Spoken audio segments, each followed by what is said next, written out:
Foreign minister Bharat সফরে গিয়েছিলেন, সেখানেও ওনারা ভিসার ব্যাপারে পজিটিভলি বলেছেন। তো আমরা আশা করব যে ট্যুরিস্ট ভিসা সহ সকল ভিসাই স্বাভাবিক হবে এবং আমাদের দুই দেশের মধ্যে যাতায়াত আবার স্বাভাবিক হবে।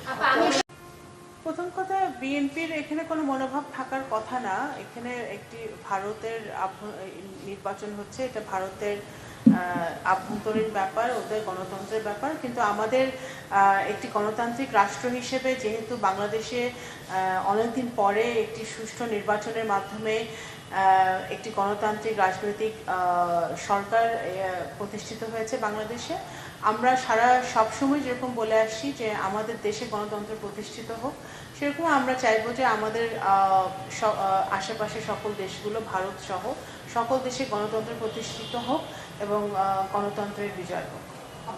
Foreign policy do not work that way. Foreign policy, একটি দেশে ফরেন পলিসি একটি দেশের স্বার্থ সংশ্লিষ্ট হয়।